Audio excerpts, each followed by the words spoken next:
Hi friends, welcome to my channel. ఈరోజు మనము సైకాలజీలో స్మృతి విస్మృతి అనేటటువంటి ఇంపార్టెంట్ టాపిక్ గురించి చర్చించుకుందాం. ఈ టాపిక్ మీద ప్రతిసారి టెట్లో ఒక బిట్ కంపల్సరీ రావడం జరుగుతుంది. ఒకటి లేదా రెండు బిట్లు గ్యారంటీగా వస్తున్నాయి.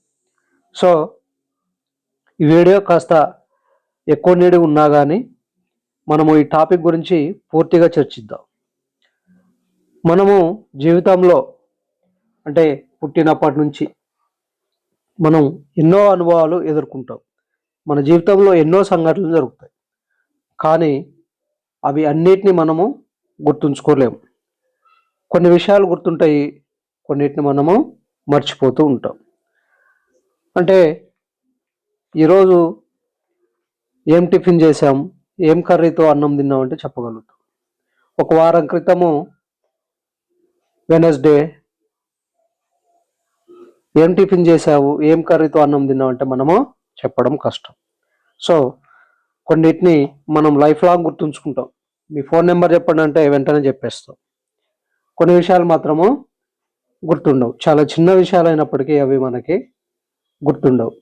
సపోజ్ మన ఇంట్లో లేడీస్ ఏమన్నా సరుకులు కూరగాయలు తెమ్మన్నప్పుడు మనం వాటిని లిస్ట్ రాసుకొని పోయి అవన్నీ తీసుకొని వస్తాం. ఇంటికి వెళ్ళాక ఏమేమి సరుకులు తెచ్చినాం అంటే మనం అన్నిటినీ చెప్పడం కష్టం. కొన్నిటిని చెప్తాము, ఇంకేమో ఉన్నాయని చెప్పేసి అంటుంటాం. అంటే కొన్ని మనకి శాశ్వతంగా గుర్తుండవు. స్మృతి అంటే గతంలో నేర్చుకున్న విషయాలను జ్ఞప్తికి తెచ్చుకోవడం. స్మృతిని మనము ఈ క్రింది విధంగా నిర్వచించవచ్చు. అంతకుముందు జరిగిన విషయాలను లేదా అనుభవాలను గుర్తుకు లేదా జ్ఞప్తికి తెచ్చుకోవడాన్నే మనము స్మృతి అంటాము.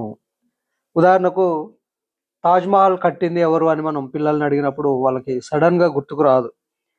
దాని ఆన్సర్లో ఉన్నటువంటి ఒక రెండు అక్షరాలని మనం కొద్దిగా క్లూ ఇస్తే చెప్పే అవకాశం ఉంది. షా జా అనగానే వాళ్ళు వెంటనే షాజహాన్ అనే పేరుని వాళ్ళు గుర్తుకు తీసుకోవడం జరుగుతుంది. సో ఈ విధంగా అంటే మనం గతంలో నేర్చుకున్న విషయాలను మళ్ళీ జ్ఞప్తి తెచ్చుకోవడానే మనము స్మృతి అని అంటాము. ఓకే, మరి ఈ స్మృతి గురించి ప్రయోగపూర్వకంగా అనేక ప్రయోగాలు చేసినటువంటి శాస్త్రవేత్త ఎవరు అంటే జర్మనీ దేశస్థుడైనటువంటి ఎబ్బింగ్హాన్ లేదా ఎబ్బింగ్హాస్. క్వశ్చన్లలో ఈ రెండు విధాలు వస్తాయి, ఎబ్బింగ్హాన్ అంటారు, ఎబ్బింగ్హౌస్ అంటారు. సో ఏదన్నా కానీ అతనే, గుర్తుంచుకోండి. ఇతను జర్మనీ దేశస్థుడు. సో స్మృతిని గురించి శాస్త్రబద్ధంగా మొట్టమొదట పరిశోధన చేసినటువంటి వ్యక్తి జర్మనీ దేశస్థుడైనటువంటి ఎబ్బింగ్హాన్. ఇతడు 1885 సంవత్సరంలో ఇతను ఒక బుక్ను కూడా ప్రచురించడం జరిగింది. ఆ బుక్ పేరు ఆన్ మెమొరీ. ఏంటిది? On memory. ఈ గ్రంథము ప్రయోగాత్మక మనోవిజ్ఞాన శాస్త్రంలో ఒక మైలురాయిగా నిలవడం జరిగింది. ఎక్స్పెరిమెంటల్ సైకాలజీలో ఇది ఒక మైల్ స్టోన్ అన్నట్టు. సో అంత ప్రాముఖ్యత కలిగినటువంటి పుస్తకాన్ని ఇతను రాయడం జరిగింది. సో స్మృతిలో మనకి ముఖ్యంగా 3 దశలు ఉంటాయి. ఏంటిది? ఒక అనుభవం లేదా ఉద్దీపన ఫస్ట్ మన మెదడు మీద ఒక ముద్ర వేయడం జరుగుతుంది. ఇది ఫస్ట్ పాయింట్. అంటే మనం ఏదైనా కలర్ని చూసినా, ఏదైనా పేరు విన్నా, ఏదైనా సంఘటన జరిగినా వాటికి సంబంధించి ఒక స్మృతి చిహ్నం అనేది మనం బ్రెయిన్లో ముద్ర వేయడం జరుగుతుంది. ఇది మొదటి దశ. రెండవది, నాడీ వ్యవస్థపై ఈ అనుభవాలు లేదా ఉద్దీపనలు కొన్ని మార్పులు తీసుకొని వస్తాయి. అంటే మనం ఏదైనా సంఘటన విన్నప్పుడు లేదా చూసినప్పుడు మన ప్రవర్తనలో కూడా కొంత మార్పు వస్తుంది. అది విచారకరమైనది అయితే మనం డల్ అయిపోతాం లేదా కోపగించుకుంటాం. సంతోషకరమైనది అయితే మనము కాసేపు హ్యాపీగా ఉంటాం. అంటే మన ప్రవర్తనలో కూడా ఇది అనుభవాలు కొంత మార్పును అనేవి తీసుకొస్తాయి. ఇది రెండో దశ. మూడవది, ఈ మార్పు వల్ల ప్రవర్తన ప్రభావితం అవుతుంది. ఈ మార్పు వల్ల ప్రవర్తనలో కొంత మార్పు రావడం అనేది జరుగుతుంది. సో స్మృతి ప్రక్రియ ఎప్పుడైతే జరుగుతుందో మన మెదడులో కొన్ని మార్పులు జరుగుతాయి. ఏంటిది? మనము ఏదైనా సంఘటన చూసినప్పుడు లేదా ఒక విషయం నేర్చుకున్నప్పుడు, విన్నప్పుడు మన బ్రెయిన్లో కొన్ని స్మృతి చిహ్నాలు అనేవి ఏర్పడతాయి. బ్రెయిన్లో ఒక ముద్రలాగా పడుతుందన్నమాట. సో మన బ్రెయిన్లో కొన్ని మిలియన్ల కొద్ది న్యూరోగ్రామ్స్ లేదా ఎన్గ్రామ్స్ అంటాం వాటిని, స్మృతి చిహ్నాలు ఉంటాయన్నట్టు. వాటిని అసలు వాస్తవంగా ఒకదాంతో ఒకటి పేరిస్తే మన భారతదేశాన్ని మొత్తం కూడా చుట్టి రావచ్చు. అంటే అన్ని న్యూరోగ్రామ్స్ మన బ్రెయిన్లో ఉంటాయన్నట్టు. సో దానివల్ల మనము చాలా విషయాలు మన బ్రెయిన్లో స్టోర్ చేసుకోవడం జరుగుతుంది. మనకి మన బ్రెయిన్ని మనం ఏ విధంగా వాడుతామో, మనం ఎంత వాడుకుంటే అంత పనిచేస్తుంది. అది మన చేతిలోనే ఉందన్నట్టు. సో అనేక విషయాలు గొప్ప గొప్ప మేధావులు అనేక విషయాలు కనుక్కోవడము, ఆవిష్కరించడం ఇవన్నీ కూడా వాళ్ళు ఉన్న టయాన్ని రకరకాల ప్రయోగాలకు ఉపయోగిస్తూ అనేక కొత్త విషయాలు కనుక్కోవడం జరుగుతుంది. సో మనము మరి నేర్చుకున్న విషయాన్ని నిలువ చేసుకోవడం అంటే స్టోర్ చేసుకోవడాన్ని మనము ధారణ, రిటెన్షన్ అనేసి అంటాము. అంటే ఒక విషయాన్ని మనము ఎంతకాలం మన బ్రెయిన్లో స్టోర్ చేసుకుంటాము అనే దాన్ని మనము ధారణ అంటాము. ఒక విషయం గురించి ఒక విషయం నేర్చుకున్నాము, ఒక సంవత్సరం తర్వాత అందులో ఎంత శాతం మనకు గుర్తుంది దాని గురించి అడిగినప్పుడు అనేది, అంటే ఒక విషయాన్ని నేర్చుకున్నప్పుడు అది ఒక్కరోజు గుర్తుందా, 2 రోజులు గుర్తుందా, ఒక వారం తర్వాత అడిగినా చెప్పగలమా, 1 ఇయర్ తర్వాత అడిగినా చెప్పగలమా, ఈ విధంగా మనం స్టోర్ చేసుకునే కాలాన్ని మనము ధారణ అంటాము. సో స్మృతి ప్రక్రియలో 4 రకాలు, వీటి గురించి మనము తెలుసుకుందాం. ఒక్కొక్క దాని గురించి ఉదాహరణపూర్వకంగా తెలుసుకుందాము. మొదటిది రెడెంటిగ్రేటివ్ స్మృతి. రెడెంటిగ్రేటివ్ స్మృతి రెడెంటిగ్రేటివ్ స్మృతి అంటే మనము ఒక వస్తువును లేదా ఆకారాలను లేదా అనుభవాలను బట్టి వెంటనే వాటికి సంబంధించి మొత్తం గుర్తుకు తెచ్చుకోవడం. అంటే మనం ఒక వస్తువును చూసినప్పుడు, వాటి ఆకారాలు చూసినప్పుడు లేదా ఒక అనుభవాలు మనం గుర్తు చేసుకోగానే దాని బ్యాక్గ్రౌండ్లో ఏం జరిగింది అనే స్టోరీ మొత్తం కూడా మన మైండ్లో రివైండ్ కావడం జరుగుతుంది. దీన్నే మనము రెడెంటిగ్రేటివ్ స్మృతి అనేసి అంటాము. ఇక్కడ మనకి బుక్లో ఒక ఉదాహరణ ఇవ్వడం జరిగింది. ఒక భర్త తన భార్యకు ఎల్లప్పుడూ మల్లెపూలు తెచ్చేవాడు అనుకుందాం. కొన్నాళ్ళ తర్వాత భార్య తన భర్తను కోల్పోయింది అనుకుందాం. సో ఆ మల్లెపూలు ఎప్పుడైనా చూసినప్పుడు భార్యకు తన గత అనుభవాలు మొత్తం కూడా గుర్తు వస్తాయి. నా భర్త ఉన్నప్పుడు మల్లెపూలు తెచ్చేవాడు. ఆ విధంగా ఆమె ఆ మొత్తం జ్ఞాపకాలు, అతనికి సంబంధించిన జ్ఞాపకాలు మొత్తము జ్ఞప్తి తెచ్చుకొని దుఃఖపడడం మనము చూస్తూ ఉంటాము. ఈ విధంగా సంకేతాలు లేదా ఉద్దీపనల ద్వారా గత విషయాలను జ్ఞప్తి తెచ్చుకునే ప్రక్రియనే మనము రెడెంటిగ్రేటివ్ స్మృతి అని చెప్పేసి అంటాము. సినిమాలలో కూడా ఏదైనా పోస్టర్ చూడగానే వెంటనే ఆ సినిమాకు సంబంధించిన ముఖ్యమైన సంఘటనలన్నీ కూడా మనకి గుర్తుకు రావడం జరుగుతుంది. అలాగే మనము ఎప్పుడైనా చిన్ననాటి జ్ఞాపకాలు కోసము మనం మన ఊర్లకు వెళ్ళినప్పుడు మన పాఠశాల, కాలేజీ చూడగానే అందులో జరిగినటువంటి ముఖ్యమైన సంఘటనలు మొత్తం కూడా మనకి గుర్తుకు రావడం జరుగుతుంది. దీన్నే మనము రెడెంటిగ్రేటివ్ స్మృతి అని చెప్పేసి అంటాము. రెండవది పునఃస్మరణ. అంటే మనం ఒకసారి నేర్చుకున్న విషయాన్ని మన మనసులో ఎంతకాలం నిలుపుకుంటామో దాన్ని మనము ధారణ అంటారు. ఇంతకుముందు ఆల్రెడీ మనం చెప్పుకున్నాము. సో అభ్యసనానికి ధారణ ఎంతో ముఖ్యము. సో ధారణ పరీక్షించడానికి ఉపయోగించే పద్ధతిలో పునఃస్మరణ పద్ధతి ఒకటి. పునఃస్మరణ అంటే మనం ఆల్రెడీ నేర్చుకున్న విషయాన్ని మళ్ళీ గుర్తుకు తెచ్చుకోవడము. ఒక విషయాన్ని చదవగానే మనకు వెంటనే రాదు. సో అప్పుడప్పుడు మనం వాటిని రిపీట్ చేసుకుంటూ ఉండాలి. ఇది మన టెట్ ఎగ్జామ్కి చదివేటటువంటి విద్యార్థులు కూడా మనకి పనికొస్తుంది. మనం చదివిందల్లా మనకి గుర్తుండాలంటే చాలా బాగుండేది.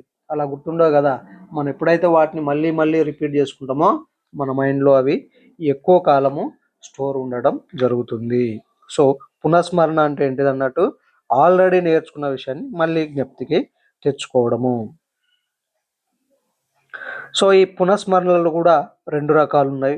ఒకటి శాబ్దిక పునఃస్మరణ, వెర్బల్ రికాల్ అంటారు. రెండవది అశాబ్దిక పునఃస్మరణ, నాన్ వెర్బల్ రికాల్. శాబ్దిక పునఃస్మరణలో అక్షరాల రూపంలోనూ అంకెల రూపంలోనూ ఉన్న విషయాల్ని పునఃస్మరణ చేయడం జరుగుతుంది. సో ఇందులో మళ్ళీ 4 రకాలు ఉన్నవి. మొదటిది స్మృతి, విస్మృతి, మెమరీ స్పాన్. రెండవది ద్వంద్వ సంసర్గులు, పేర్డ్ అసోసియేషన్. తర్వాత మూడవది కథనాలు, నెరేటివ్స్. నాలుగవది శబ్ద ప్రమాణము, టెస్టిమోనీ. ఇందులో ఒక్కొక్క దాని గురించి నేర్చుకుందాం. మొదటిది స్మృతి, విస్మృతి. ఒకసారి చూసిన లేదా విన్న విషయాన్ని తిరిగి జ్ఞప్తికి తెచ్చుకోవడాన్ని మనము స్మృతి, విస్మృతి అంటాము. ఈ స్మృతి, విస్మృతి అనేది పరీక్ష అక్షర రూపంలోనో లేదా అంకెల రూపంలో ఉంటుంది. ఇక్కడ మనము స్క్రీన్ మీద చూడండి, మనకి ఇక్కడ కొన్ని అంకెలు ఇవ్వడం జరిగింది. మొదటి దాంట్లో 186 అంటే 3 అంకెలు ఉన్నవి. రెండవ దాంట్లో 2517 అంటే 4 అంకెలు ఉన్నవి. తర్వాత 5 అంకెలు ఉన్నవి. ఆ విధంగా పెరుగుకుంటూ ఉన్నవి. మనకి పైన ఉదాహరించినటువంటి సంఖ్యలు 3 నుంచి 9 అంకెల వరకు మనకి ఈ సంఖ్యలు ఉండడం గమనించవచ్చు. ఈ అంకెల్ని మనము టాచిస్టోస్కోప్ అనేటటువంటి పరికరం ద్వారా మనకి స్క్రీన్ మీద చూపించడం జరుగుతుంది. సో 186 అనే అంకెను చాలా కొద్ది కాలం మాత్రమే చూపిస్తారు. అది చాలా చిన్న సంఖ్య కదా, ఈజీగా గుర్తుంచుకోవచ్చు కాబట్టి దానిని కాసేపు మాత్రమే స్క్రీన్ మీద చూపిస్తారు.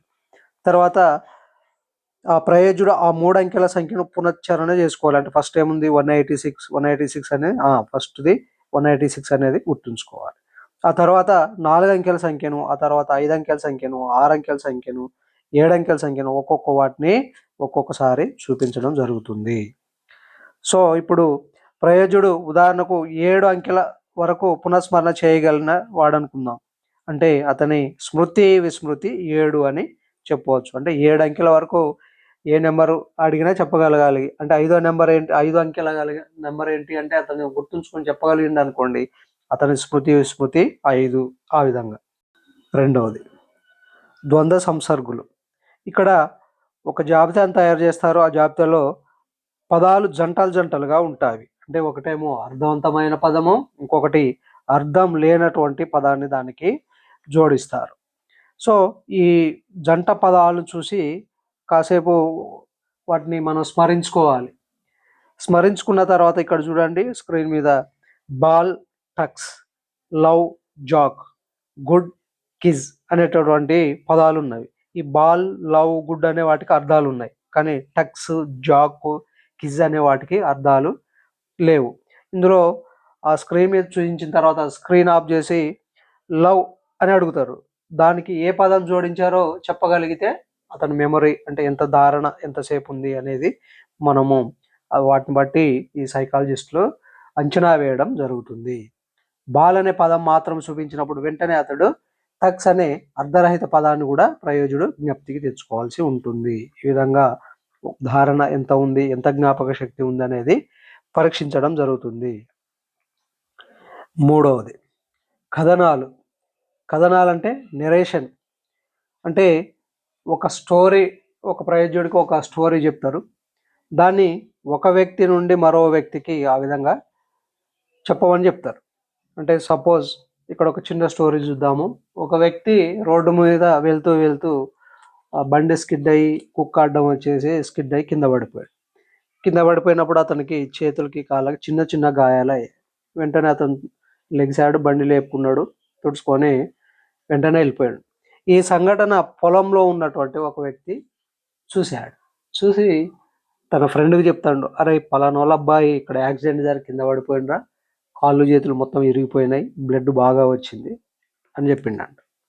ఆ ఫోన్లో విన్న వ్యక్తి, అవునారా, నేను వెంటనే బయలుదేరి వస్తున్నానని చెప్పేసి ఫోన్లో మాట్లాడి షర్ట్ వేసుకుంటా అంటే వాళ్ళ అమ్మ అడిగిందంట, ఎటు వెళ్తున్నావు అంటే, అమ్మ పలానా వాళ్ళ అబ్బాయి యాక్సిడెంట్ అయిందంట, లారీ గుద్దిందంట, చావు బతుకుల మధ్య ఉన్నాడు, కాబట్టి నేను కంపల్సరీ హాస్పిటల్కి వెళ్ళాలా అని చెప్పేసి అతను చెప్పడం జరిగింది.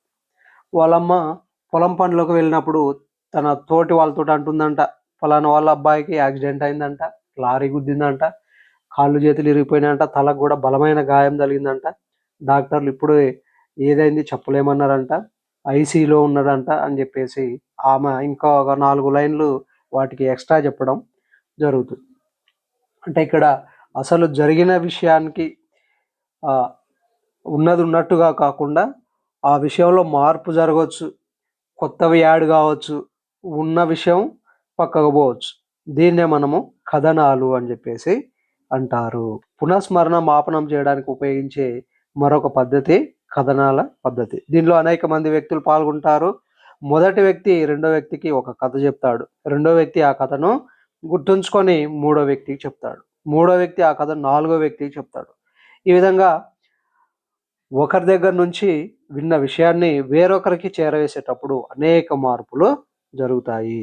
చిన్న విషయం పెద్దది కావచ్చు, పెద్ద విషయం చిన్నది కావచ్చు, ముఖ్య విషయాలు ఎగిరిపోవచ్చు, కొన్ని సందర్భాల్లో అసలు విషయం పూర్తిగా కూడా మర్చిపోవచ్చు. సో ఈ కథనాల మీద ప్రయోగాలు చేసినటువంటి శాస్త్రవేత్త బార్టులెట్. ఎవరు? బార్టులెట్. సో ఇతని పేరు కూడా గుర్తుంచుకోండి.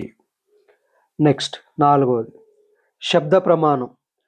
ఒక విషయం జరిగిన తర్వాత ఆ విషయం గురించి కొంతకాలం తర్వాత చెప్పమన్నప్పుడు పరిస్థితిలో మార్పుల వల్ల స్మృతి సక్రమంగా జరగకపోవచ్చు.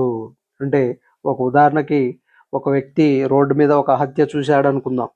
అతన్ని కోర్టుకి తీసుకెళ్లి సాక్ష్యం చెప్పన్నప్పుడు ఆ చుట్టూ పోలీసులు, జడ్జి, లాయర్లు వీళ్ళందరూ ఉండే వరకు, వాళ్ళందరిని చూసే వరకు అతను ఏం చెప్పాలో అతనికి అర్థం కాక ఆ చూసిన సంఘటనలో కొంత మర్చిపోవచ్చు, దాంట్లో మార్పులు జరగవచ్చు. మనం కూడా ఏదైనా లెసన్ చెప్పమన్నప్పుడు మనం ఫ్రీగా చెప్తాం. ఎవరైనా అబ్జర్వర్ వచ్చి మన ప్రిన్సిపల్ కానీ లేదా బయట నుంచి ఎవరైనా అబ్జర్వేషన్ కోసం మన రూమ్లో కూర్చొని లెసన్ చెప్పమంటే మనం అంత ఫ్రీగా చెప్పలేం, కొంత కంగారు పడదాం అన్నట్టు. అంటే పరిస్థితులను బట్టి మార్పుల వల్ల స్మృతి సక్రమంగా జరగకపోవచ్చు. దీన్నే మనము శబ్ద ప్రమాణము అని చెప్పేసి అంటాము. నెక్స్ట్ గుర్తింపు. పునఃస్మరణ కంటే గుర్తింపు చాలా తేలిక. ఇది మన జీవితంలో సాధారణంగా జరుగుతూ ఉంటుంది. మనం చాలా కాలం కిందట చూసిన వ్యక్తి మళ్ళీ మనకు ఎదురుపడినప్పుడు అతను గుర్తిస్తాం. కాకపోతే పూర్తిగా అతనికి సంబంధించినటువంటి సమాచారం మనకు వెంటనే స్ట్రైక్ అవ్వదు. అతను చూడగానే అరే మిమ్మల్ని ఎక్కడో చూసినట్లుంది అని చెప్పేసి అనుకుంటాం. అతను ఆయన పేరు చెప్పి అవునండి నేనండి పలానా పలానా అక్కడ మనం కలుసుకున్నాము అని ఆ జ్ఞాపకాలు కొంత గుర్తు చేయగానే ఎస్ మీరా, ఓకే ఓకే గుర్తొచ్చిందని చెప్పేసి మనము ఆయనకు సంబంధించిన విషయాలన్నీ కూడా జ్ఞాపకం చేసుకోవడం జరుగుతుంది. సో మనకి టెట్ ఎగ్జామ్లో కానీ డిఎస్సి ఎగ్జామ్లో కానీ మల్టిపుల్ ఛాయిస్లో ఇచ్చేటటువంటి ప్రశ్నలు మొత్తం కూడా ఈ గుర్తింపు రకానికి చెందినవి. సో ఇక్కడ ఒక ఉదాహరణ చూడండి, దీనికి ఒక ఫార్ములా కూడా ఉంది. ప్రయోజనికి కొన్ని చిత్రాలు చూపుతారు.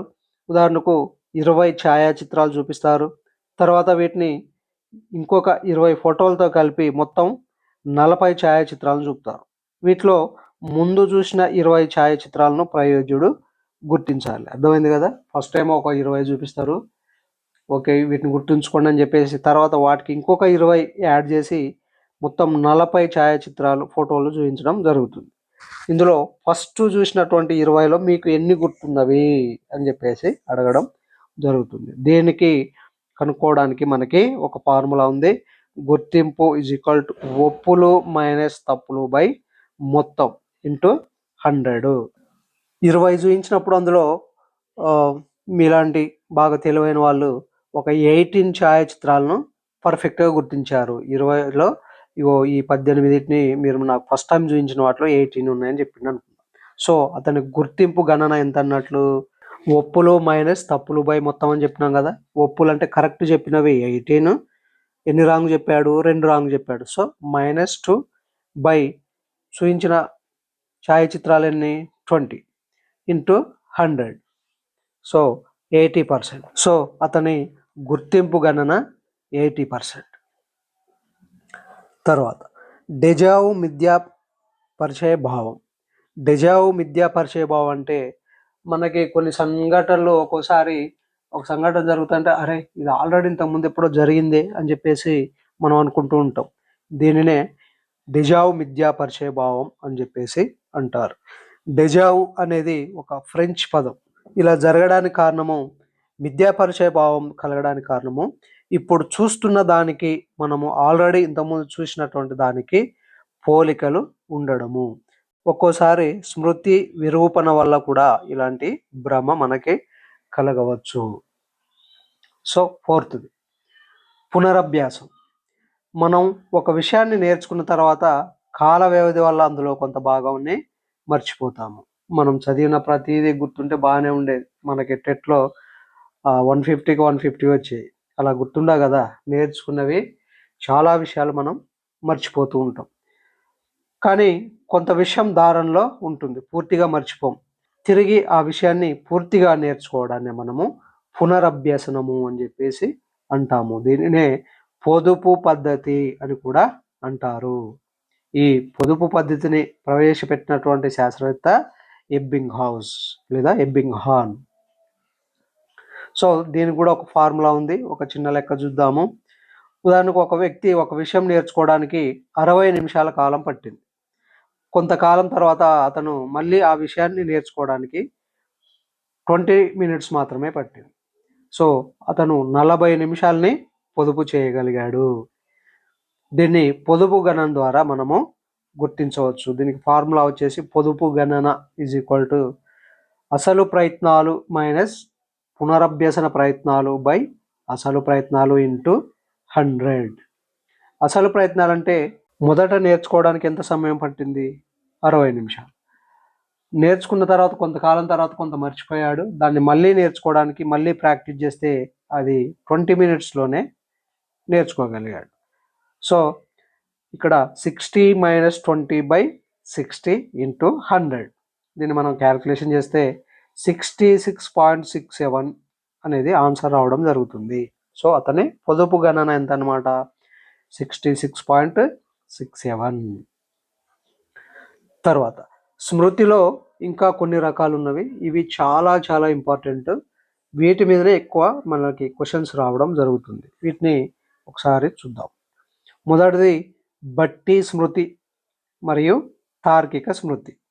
బట్టి స్మృతి అంటే ఏంటిది? అందులో ఉన్నటువంటి విషయాన్ని ఉన్నది ఉన్నట్లుగా బట్టి పట్టడం. సపోజ్ టేబుల్స్ జనరల్గా పిల్లలు మనం లాజికల్గా చెప్పినప్పటికీ వాళ్ళు పర్ఫెక్ట్గా గుర్తుంచుకోవడం కోసం వాటిని బట్టి పట్టిస్తాం. ఎక్కలు బాగా చదవండి అని చెప్పేసి చెప్తాం మనం. సో ఈ విధంగా అందులో అర్థం ఉన్నా తెలిసినా తెలియకపోయినా ఒక విషయాన్ని యథాతథంగా అందులో అర్థం తెలియకపోయినా వల్లెవేయడం, దీన్నే మనము బట్టి స్మృతి అంటాము. ఫర్ ఎగ్జాంపుల్ పిల్లలు గుణింతాలు, ఎక్కాలు కంఠస్థం పెట్టడంలో బట్టి స్మృతి ఉంటుంది. దీనికి ఆపోజిట్నే తార్కిక స్మృతి. లాజికల్గా నేర్చుకున్నాం అనుకోండి, దాన్నే మనము తార్కిక స్మృతి అని చెప్పేసి అంటాము. రెండవది స్వల్పకాలిక స్మృతి, దీర్ఘకాలిక స్మృతి. స్వల్పకాలిక స్మృతి అంటే ఏంది? ఆ కాసేపు మాత్రమే గుర్తుంచుకోవడం. సపోజ్ ఎవరిదన్నా ఫోన్ నెంబర్ చెప్పినప్పుడు మనం విని వెంటనే మన ఫోన్లో ఫీడ్ చేసుకుంటాం. ఆ కాసేపు మాత్రమే గుర్తుంచుకుంటాం. మళ్ళీ వాళ్ళకి ఫోన్ చేయాలంటే మళ్ళా ఫోన్లో మన కాంటాక్ట్స్లో చూసి ఫీడ్ చేసుకున్న దాన్ని బట్టి మనం కాల్ చేయడం జరుగుతుంది. అంటే మనకి స్మృతి ఆ కాసేపు మాత్రమే ఉంటుంది. అలాగే ఇంతకుముందు చెప్పినట్లు ఒక వ్యక్తికి అతని భార్య సరుకులు లేదా కూరగాయలు తెమ్మన్నప్పుడు ఆ చిట్టి ప్రకారం అవన్నీ చూసి సరుకులు తీసుకొని వస్తాడు.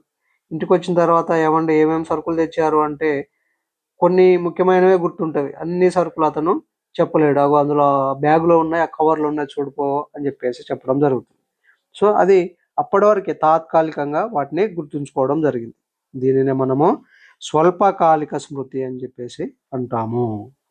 దీనికి ఆపోజిటే దీర్ఘకాలిక స్మృతి. అంటే ఒక విషయాన్ని లైఫ్ లాంగ్ గుర్తుంచుకోవడం. సపోజ్ మన ఫోన్ నెంబర్ అడిగిండు అనుకోండి, మనం వెంటనే చెప్పేస్తాం. అలాగే కొన్ని ముఖ్యమైన సంఘటనలు మనకి లైఫ్ లాంగ్ కూడా మన బ్రెయిన్లో గుర్తుంటాయి. దీనినే మనము దీర్ఘకాలిక స్మృతి. ఒక ఆవిడ అంటే కాలేజీ ఫ్రెండ్స్ అందరూ కలిసి గెట్ టుగెదర్ పార్టీ పెట్టుకున్నప్పుడు ఆమె మీ అనుభవాలు చెప్పండి, లేదా 10th క్లాస్ లేదా మన స్కూల్ గురించి, కాలేజ్ గురించి మీ అనుభవాలు చెప్పండి అంటే ఎప్పుడెప్పుడు సంఘటనలో మొత్తం చెప్తుందంట ఆమె. అంటే చాలా కాలం గుర్తుపెట్టుకుంటా ఆ మెమొరీస్ అన్నిటిని కూడా. దీన్నే మనము దీర్ఘకాలిక స్మృతి అని చెప్పేసి అంటాము. ఎపిసోడిక్ స్మృతి అంటే కరెక్ట్గా ఒక సంఘటన గురించి దానికి సంబంధించిన విషయాన్ని మాత్రమే గుర్తుపెట్టుకోవడాన్ని మనము ఎపిసోడిక్ స్మృతి అని చెప్పేసి అంటాము.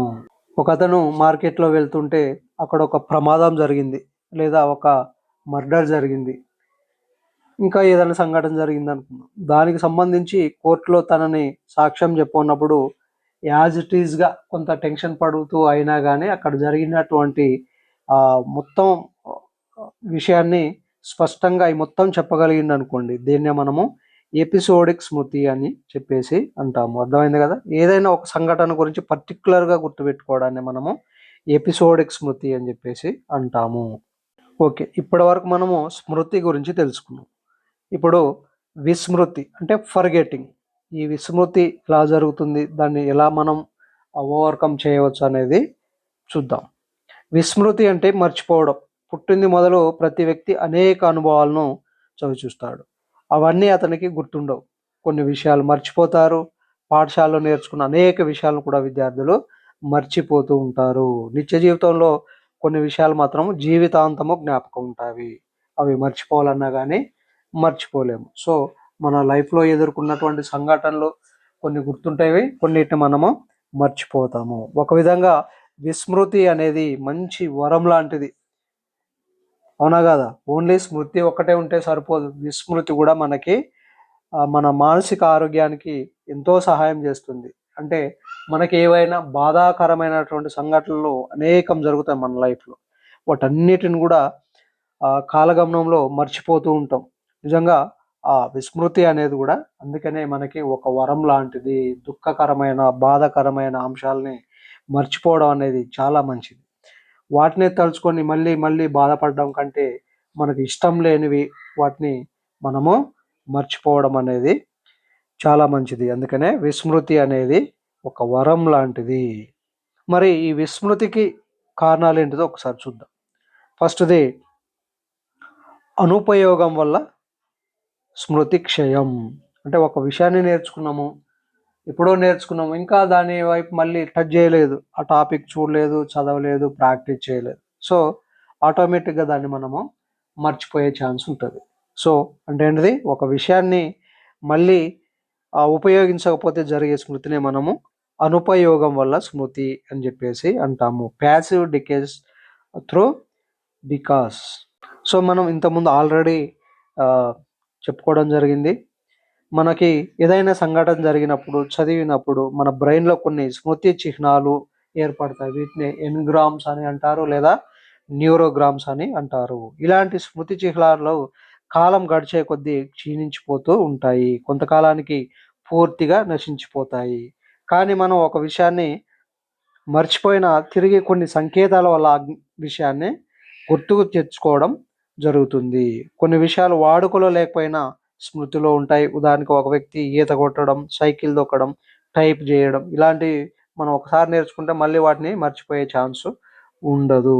సో చాలా కాలం పాటు వాడుకలో లేకపోయినా కానీ తిరిగి ఆ కౌశలాలు ప్రదర్శించగలుగుతాడు. ఒక్కోసారి చిన్ననాటి అనుభవాల్ని, చిన్నతనంలో నేర్చుకున్న పద్యాలు, పాటలు ముసలితనంలో కూడా జ్ఞాప్తికి రావచ్చు. కానీ ఒక్కోసారి 2-3 వారాల క్రితం నేర్చుకున్న విషయాలు కూడా పునఃస్మరణ చేయడం చాలా కష్టం అవుతుంది. సో పై కారణాల వల్ల స్మృతి చిహ్నాలు అనుపయోగం వల్ల క్షీణిస్తాయి. రెండవది అవరోధం. ఇది చాలా ఇంపార్టెంట్. ఈ అవరోధం అనే టాపిక్ మీద చాలాసార్లు బిట్లు రావడం జరిగింది. చాలా చిన్న విషయం కానీ మనం కొంచెం కన్ఫ్యూజ్లో రాంగ్ ఆన్సర్స్ పెడుతూ ఉంటాం. ఈ అవరోధము 2 రకాలు. ఒకటి పురోగమన అవరోధము, రెండవది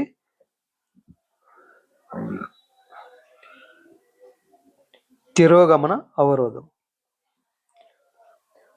పురోగమన అవరోధం అంటే మనం ఆల్రెడీ ఒక విషయాన్ని నేర్చుకున్నాము. అంటే సపోజ్ ఫర్ ఎగ్జాంపుల్ 2 టేబుల్ నేర్చుకున్నారు పిల్లలు, అది వాళ్ళకి చాలా త్వరగా వస్తుంది, అది నేర్చుకున్నారు, ఓకే.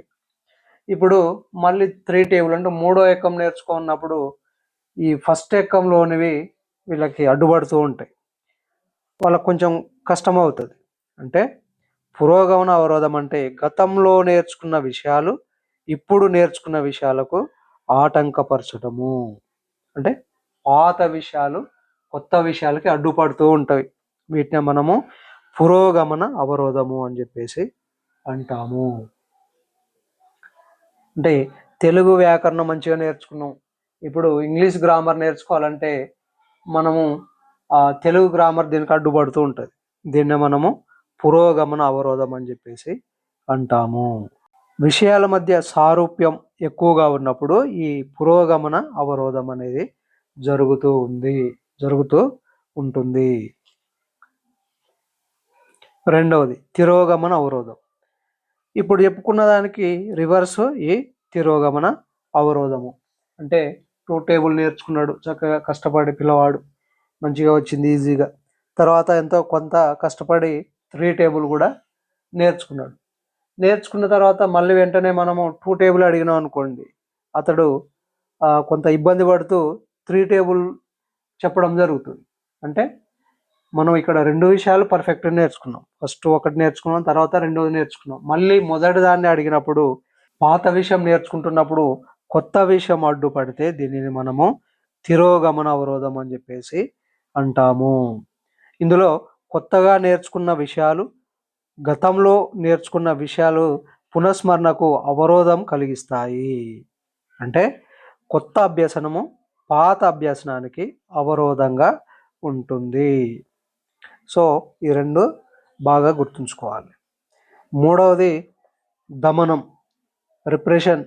మనము రక్షక తంత్రాలు, డిఫెన్స్ మెకానిజంలో నేర్చుకుంటాము ఈ దమనము అనేది. అంటే దమనం అంటే ఏం లేదు, మనకు ఇష్టం లేని విషయాలను బలవంతంగా మర్చిపోవడము. అంటే చేదు జ్ఞాపకాలు, ఇష్టం లేనివి, దుఃఖకరమైనవి, బాధాకరమైనవి, ఆ టాపిక్ గుర్తు తెచ్చుకోవడమే మనకి ఇష్టం ఉండదు. అలాంటి వాటిని మనము బలవంతంగా మర్చిపోతాం.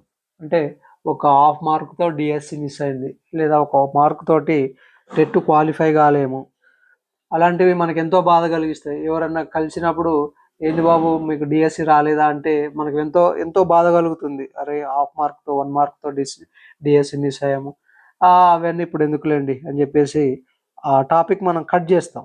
సో అది మనకి ఇష్టం లేదు కాబట్టి దాన్ని మర్చిపోవడానికి ప్రయత్నిస్తాము. దీన్ని మనము దమనము అంటాము. అంటే దమనంలో మనకు ఇష్టం లేని విచారకరమైన విషయాలను, సంఘటనలను అచేతన మనసులోకి నెట్టివేస్తాము లేదా పంపిస్తాము. అలా అచేతనంలో ఉండే అణచివేయబడ్డ విషయాలు, సంఘటనలు చేతన మనసులోకి రావాలని ప్రయత్నం చేస్తాయి. దమనం ఎక్కువైనప్పుడు ఆ విషయాలు, సంఘటనలు చేతన మనసులోకి కళల ద్వారా లేదా మానసిక రుగ్మతల ద్వారా బయటపడుతూ ఉంటాయి. సో ఇది గుర్తుంచుకోండి. నాలుగవది అపసామాన్య విస్మృతి. అంటే ఏదైనా యాక్సిడెంట్ జరిగినప్పుడు, ఏదైనా ప్రమాదానికి గురి అయినప్పుడు ఆ విషయాలు గతం మొత్తం మర్చిపోతూ ఉంటాం. మనం సినిమాలలో కూడా చూస్తుంటాం. సింహాద్రి సినిమాలో ఆ భూమిక గతాన్ని మర్చిపోయి మళ్ళీ ఆ గతం గుర్తొచ్చి ఎన్టీఆర్ని పోవడం, ఇవన్నీ మనం సినిమాలో చూస్తాం. సో అబ్నార్మల్గా జరుగుతుందన్నమాట. స్మృతి నాశనం అనేది మానసిక అఘాతం వల్ల లేదా శారీరక అఘాతం వల్ల, అంటే ఫిజికల్ ట్రోమా వల్ల జరగవచ్చు. స్మృతి నాశనం అనేది ఒక అపసామాన్య విస్మృతి. ఇందులో ఒక వ్యక్తి గత జీవితం మర్చిపోయి వేరే ప్రదేశానికి వెళ్ళి కొత్త పేరుతో కొత్త జీవితం ప్రారంభిస్తూ ఉంటారు. తిరిగి మళ్ళీ ఏదైనా ఘాతం జరిగినప్పుడు, అంటే షాక్ సంభవించినప్పుడు పూర్వ జ్ఞాపకాలు మళ్ళీ తిరిగి రావచ్చు. దీనినే మనము అపసామాన్య విస్మృతి అని చెప్పేసి అంటాము. సో స్మృతిని పెంచే పద్ధతులు ఏమున్నాయో ఒకసారి చూద్దాం. Methods of improving memory. స్మృతిని పెంచడానికి, ధారణ పెంచేందుకు దోహదం చేసే కారకాలను మనం ఇక్కడ గమనించవచ్చు. మొదటిది ప్రేరణ. సో స్మృతి అంటే మెమరీ పవర్ ఎక్కువగా ఉండాలి, ఎక్కువ కాలం గుర్తుంచుకోవాలి విషయం అంటే ఫస్ట్ ప్రేరణ ఉండాలి. ప్రేరణ అంటే మోటివేషన్ ఉంటే ఆ విషయం ఎక్కువ కాలం గుర్తుంటుంది. మనం సడన్గా వెళ్ళి క్లాస్లో లెసన్ చెప్తే పిల్లవాడికి అది ఎక్కువ కాలం గుర్తుండదు. దానికి సంబంధించి మనం ఏదైనా యాక్టివిటీ చేసే ముందు వాళ్ళని కొంచెం రెడీ చేయాలి, పిల్లలు మోటివేషన్ చేయాలి. సో ఆ విధంగా వాళ్ళ ప్రేరణ కలిగించి మనం ఒక విషయాన్ని నేర్పినప్పుడు వాళ్ళు చక్కగా నేర్చుకుంటారు, అది ఎక్కువ కాలం కూడా గుర్తుంటుంది. రెండవది అభిరుచి, అవధానం, ఇంట్రెస్ట్, అటెన్షన్. మనము ఏదైనా ఆ విషయాన్ని బలవంతంగా నేర్చుకుంటే అది ఎక్కువ కాలము గుర్తుండదు. ఫస్ట్ ఆ టాపిక్ మీద మనకి అభిరుచి అంటే ఇంట్రెస్ట్ అనేది ఉండాలి. అవధానం, అటెన్షన్, ఏకాగ్రత కూడా ఉండాలి. సో అభిరుచి, అవధానం అనేవి స్మృతిని పెంచేందుకు దోహదం చేస్తాయి. సక్రమమైన అభిరుచి, క్రమమైన అవధానం కలిగి ఉన్నప్పుడు ధారణ కూడా సక్రమంగా ఉంటుంది. కాబట్టి విద్యార్థులు పాఠ్యాంశాల్లో అభిరుచిని పెంచుకొని ఏకాగ్రత కలిగి అవధానంతో విషయాన్ని నేర్చుకున్నప్పుడు వారి స్మృతి పెరుగుతుంది. తర్వాత తక్కువ భావోద్రేకత, లెస్ ఎమోషనల్. సో టెన్షన్గా మనం ఏ విషయాన్ని చదివినా మనకి అది గుర్తుండదు. మనం చదివేటప్పుడు మన మనసు ప్రశాంతంగా ఉండాలి, నిర్మలంగా ఉండాలి. సో మన ఎమోషన్స్ కంట్రోల్లో ఉంచుకుంటే మనకి జ్ఞాపక శక్తి కూడా పెరుగుతుంది. భావోద్రేకం ఎంత ఎక్కువగా ఉంటే స్మృతి అంత తక్కువగా ఉంటుంది. ఉద్రేకతో నేర్చుకున్న విషయాలు స్మృతి పదం నుంచి త్వరగా తొలగిపోతాయి. కాబట్టి విషయాలు నేర్చుకునేటప్పుడు ప్రశాంతంగా ఉండాలి. సో ఇది తక్కువ భావోద్రేకత కలిగి ఉండడం వల్ల మెమొరీని పెంపొందించుకోవచ్చు. తర్వాత భావాల సంసర్గం, అసోసియేషన్ ఆఫ్ ఐడియాస్. అంటే మనము ఏదైనా విషయాన్ని నేర్చుకోవాలంటే ఇంకొక దానికి దాన్ని మనం ఒక లింక్ లాగా పెట్టుకున్నాం అనుకోండి, అవి మనకి ఎక్కువ కాలం గుర్తుంటాయి. సపోజ్ తాజ్ మహల్ అనగానే షాజహాన్ పేరుని జ్ఞప్తి తెచ్చుకోవడం. ఆ విధంగా మనము ఒక లింక్ అనేది ఏర్పాటు చేసుకోవాలి. అలా మనము భావాల సంసర్గం వల్ల స్మృతిని పెంపొందించుకోవచ్చు. ఉదాహరణకు తాజ్ మహల్కు షాజహాన్కు సంసర్గం ఏర్పరిచినప్పుడు తాజ్ మహల్ పేరు చెప్పగానే షాజహాన్ గుర్తుకు రావడం మనం గమనించవచ్చు. అలాగే వైషమ్యం అంటే కాంట్రాస్ట్ ద్వారా స్మృతి కూడా జరగవచ్చు. అంటే స్వర్గం గుర్తుకు రాగానే దానికి వ్యతిరేక పదమైనటువంటి నరకం కూడా గుర్తొస్తుంది. సో ఈ విధంగా మనము ఒక పదానికి ఇంకొక పదాన్ని లింకు పెట్టుకోవడం ద్వారా గుర్తు తెచ్చుకోవడాన్ని మనము భావాల సంసర్గం అని చెప్పేసి అంటాము. తర్వాత అతి అభ్యాసం, మెమొరీని పెంపొందించుకునే మరొక పద్ధతి అతి అభ్యాసం అంటే ఓవర్ లెర్నింగ్. అతి అభ్యాసం అంటే ఒక విషయం నేర్చుకున్న తర్వాత కూడా దాన్ని మళ్ళీ పదే పదే వల్లెవేయడము, రిపీట్ చేసుకోవడము. దీనివల్ల పునర్బలనం జరిగి ధారణ అనేది పెరుగుతుంది. సో మనం ఏదైనా నేర్చుకున్నప్పుడు మిమ్మల్ని అందుకనే ఒక్కో టెస్ట్ 2-3 సార్లు ప్రాక్టీస్ చేయమని చెప్తూ ఉంటాను. సో మనం ఎంత ప్రాక్టీస్ చేస్తే మనకి అంత బాగా గుర్తుంటాయి. ప్రాక్టీస్ మేక్స్ మ్యాన్ పర్ఫెక్ట్ అంటాం కదా. సో అతి అభ్యాసం అనేది మన మెమరీ పవర్ని పెంచుతుంది. నెక్స్ట్ వల్లెవేయడం. సో వల్లెవేయడం అంటే ఏంటిది? ఒక పదాన్ని మళ్ళీ మళ్ళీ ఉచ్చరించడం. అందుకనే పిల్లలకు డ్రిల్లింగ్ బాగా చేయిస్తారు. ఓకే, ఏపీపీఎల్ యాపిల్, ఈ విధంగా BALL ball, CAT cat, DOG dog. ఈ విధంగా మనం ప్రైమరీ స్కూల్లో చూసినట్లయితే, ప్రీ ప్రైమరీలో గమనించినట్లయితే పిల్లలకి ఎక్కువ డ్రిల్లింగ్ ఇస్తూ ఉంటారు. సో టేబుల్స్ కూడా మనం అందుకని పిల్లల్ని బాగా బై హార్ట్ చేపిస్తాం, బాగా డ్రిల్లింగ్ చేయిస్తాం. ఈ విధంగా వల్లె వేయడం వల్ల కూడా మన జ్ఞాపక శక్తి పెరుగుతుంది. ఎక్కువ కాలం మన మైండ్లో అవి గుర్తుంటాయి.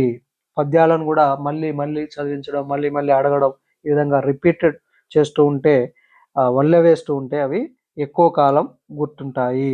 మనకి టాపిక్ ఏ టాపిక్ అయితే హార్డ్గా ఉంటుందో వాటిని మళ్ళీ మళ్ళీ రిపీట్ చేసుకుంటే మనకి ఎక్కువ కాలం గుర్తుంటుంది. చివరిగా కొండ గుర్తులు, మెమొరిక్ డివైజెస్ అంటాం వీటినే. స్మృతిని పెంపొందించుకునేందుకు కొండ గుర్తుల పద్ధతి చాలా వరకు తోడ్పడుతుంది. అంటే సపోజ్ విబ్జిఆర్ అనేటటువంటి గుర్తుని మనం గుర్తుపెట్టుకుంటే అందులో ఉన్నటువంటి ఏమేం కలర్లు ఉన్నాయి, ఇంద్రధనుసులో ఏమేం కలర్లు ఉన్నాయో గుర్తు తెచ్చుకోవడం ఈజీ.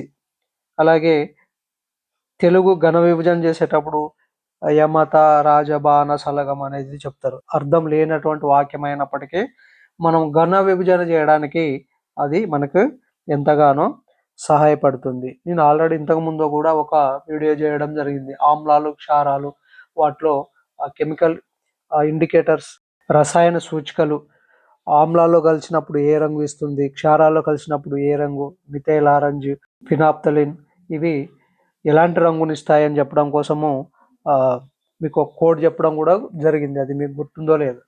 ఓకే, మార్ బై పాన్ బీపీ అనేటటువంటి ఒక లైన్ గుర్తుంటే ఆమ్లాలు క్షారాల్లో వాటి రంగులు మనము ఈజీగా చెప్పవచ్చు. వీటిని మనం ఏమంటాం, కొండ గుర్తులు అని చెప్పేసి అంటాము. మనం ఇప్పుడు ఈ విషయం మీద గతంలో టెట్లో అడిగినటువంటి ప్రశ్నలను చూద్దాం. మనోవైజ్ఞానిక శాస్త్రవేత్త ఎబ్బింగ్హాస్ ఈ దృగ్విషయం గురించి చేసిన తన పనికి ప్రసిద్ధి చెందాడు. దేని గురించి ఆయన ప్రయోగాలు చేశాడు అంటే, ఆప్షన్స్ చూద్దాం. ఆప్షన్ 1 ప్రజ్ఞ, ఆప్షన్ 2 సహజ సామర్థ్యం, ఆప్షన్ 3 విస్మృతి, ఆప్షన్ 4 వైఖరి. మనకు తెలుసు ఎబ్బింగ్హాస్ స్మృతితో పాటు విస్మృతి గురించి కూడా అతను ప్రయోగాలు చేయడం జరిగింది. సో మన ఆన్సర్ ఆప్షన్ 3 విస్మృతి. నెక్స్ట్ ఇంకొక క్వశ్చన్ చూద్దాము. విద్యార్థులు నేర్చుకున్న సమాచారాన్ని తెలుసుకొనుటకు సరళమైన ప్రశ్నలను అడిగే ఉపాధ్యాయుడు ఉపయోగిస్తున్న పద్ధతి ఏది? మన ఆప్షన్స్: ఆప్షన్ 1 ధారణ, ఆప్షన్ 2 పునఃస్మరణ, ఆప్షన్ 3 వల్లెవేయడం, ఆప్షన్ 4 సంసర్గం. ధారణ అంటే ఎంత ఎక్కువసేపు గుర్తుంచుకున్నాడు అని. పునఃస్మరణ అంటే జరిగిపోయిన దాన్ని లేదా పూర్తయిన పాఠాన్ని మళ్ళీ ఒకసారి స్మరించుకోవడం. వల్లెవేయడం అంటే ఎక్కాలులాగా మళ్ళీ మళ్ళీ రిపీట్ చేయడం. సంసర్గం అంటే ఒక పదానితోటి మరొక పదాన్ని ముడిపెట్టడం, అనగా తాజ్ మహల్ అనగానే షాజహాన్ గుర్తుకు రావడం. నిన్న చెప్పిన పాఠాన్ని మళ్ళీ మనము నెక్స్ట్ డే చిన్న చిన్న ప్రశ్నలు అడగడం ద్వారా ఆ పాఠాన్ని మనము పునఃస్మరణ చేసుకుంటాము. సో మన ఆన్సర్ ఆప్షన్ 2 పునఃస్మరణ. నెక్స్ట్ ఇంకొక క్వశ్చన్ చూద్దాము. ఒక ఉపాధ్యాయురాలు తన విద్యార్థులను శాబ్దిక స్మృతి గేమ్ వర్డ్ చైన్ ఆడిస్తుంది. ఇందులో ఆటగాళ్ళు మునపటి పదాలన్నింటినీ వరుసగా గుర్తుకు చేసుకుంటూ పెరుగుతున్న జాబితాకు కొత్త పదాన్ని జోడిస్తారు. వర్డ్ చైన్ గేమ్లో ఉపయోగించే మెమరీ ఏది? అంటే అంత్యాక్షరి అంటాం కదా, సో చెప్పిన వర్డ్ మళ్ళీ చెప్పకుండా ఉండే విధంగా ఆట ఆడించడం జరుగుతుంది. సో అది మనము పర్మనెంట్గా ఆ పదాలు గుర్తుంచుకోరు పిల్లలు, అప్పటి వరకే గుర్తుంచుకుంటారు. కాబట్టి మన ఆప్షన్ స్వల్పకాలిక స్మృతి. నెక్స్ట్ ఇంకొక క్వశ్చన్ చూద్దాం మనము. వెనీలా మరియు ఆమె 6 సన్నిహిత క్లాస్మేట్స్ 25 సంవత్సరాల తర్వాత కలుసుకున్నారు. పాఠశాలలో ఉన్నప్పుడు తమ పుట్టినరోజులను వారందరూ కలిసి జరుపుకునేవారు. వారందరిలో వెనీలా వారి యొక్క పుట్టినరోజులు మరియు వారి యొక్క వేడుకల వివరాలతో సహా అనేక విషయాలను గుర్తు చేసింది. ఆమె స్నేహితులు వెనీలా ధారణ చూసి ఆశ్చర్యపోయారు. దీనినే ఇలా కూడా పిలుస్తారు. అంటే ఆమె ఆ జ్ఞాపకాలని 25 సంవత్సరాల పాటు గుర్తుంచుకుంది. అంటే దీనినే మనము నిలుపుదల అని కూడా అంటాము. నెక్స్ట్ ఇంకొక క్వశ్చన్ చూద్దాము. ఒక ప్రాథమిక ఉపాధ్యాయురాలు తన విద్యార్థులను జూకి తీసుకెళ్ళి జంతువులను చూపించింది. మరుసటి రోజు ఆమె విద్యార్థులు ఎన్ని జంతువులను గుర్తుంచుకున్నారో తెలుసుకుంటకు వారు చూసిన జంతువుల చిత్రం చూపించింది. అంటే నిన్న చూసినటువంటి జంతువులు ఈరోజు పిల్లలు ఎన్నిటిని గుర్తిస్తారు అనే ఉద్దేశంతో ఆ విధంగా ఆ క్వశ్చన్ అడగడం జరిగింది. కాబట్టి ఇది గుర్తింపుకు సంబంధించిన ప్రశ్న. మన ఆన్సర్ గుర్తింపు. నెక్స్ట్ ఇంకొక ప్రశ్న చూద్దాము. అన్వేష్ ఇంటికి వెళ్ళేటప్పుడు సూపర్ మార్కెట్కి వెళ్ళి తన భార్య తన మొబైల్లో మెసేజ్ చేసిన వస్తువులను చూసి వాటిని కొన్నాడు. ఇంటికి వెళ్ళిన తర్వాత అతని భార్య ఏం తెచ్చావు అని అడిగింది. అన్వేష్ ఆ జాబితాను ఈ స్మృతిలో నిల్వ చేసుకున్నందున ఆమెకు చెప్పలేకపోయాడు. ఆ సరుకులు తేవడం అనేది మనకి ఆ కాసేపు మాత్రమే గుర్తుంటుంది. కాబట్టి ఇది స్వల్పకాలిక స్మృతి. నెక్స్ట్ ఇంకో క్వశ్చన్ చూద్దాము. ఎన్కోడింగ్, ధారణ మరియు జ్ఞప్తికి తెచ్చుకోవడం అనే దశలు ఈ ప్రక్రియలో భాగము. ఇవి ఎందులోని భాగము? స్మృతిలోని భాగము. సో మన ఆన్సర్ స్మృతి. ఓకే, ఇది పూర్తి వీడియో ఈ విస్మృతి గురించి మీకు పర్ఫెక్ట్ సమాచారం మీకు ఇవ్వడం జరిగింది. సో దీనికి 1-2 సార్లు ఈ వీడియో చూసి ముఖ్యమైన నోట్స్ నోట్ చేసుకోండి. ముఖ్యంగా పురోగమన అవరోధం, తిరోగమన అవరోధం, పొదుపు గణన, ఓకే, విస్మృతికి కారణాలు, ఆ స్మృతిని పెంపొందించుకోవడానికి కొన్ని పద్ధతులు, వీటిని మనం రిపీటెడ్గా మళ్ళీ ఒకసారి చదువుకుంటే మీకు ఇవి ఎక్కువ కాలం గుర్తుంటాయి. కాబట్టి ఈ టాపిక్ మంచిగా నేర్చుకోగలరు. Okay, thank you.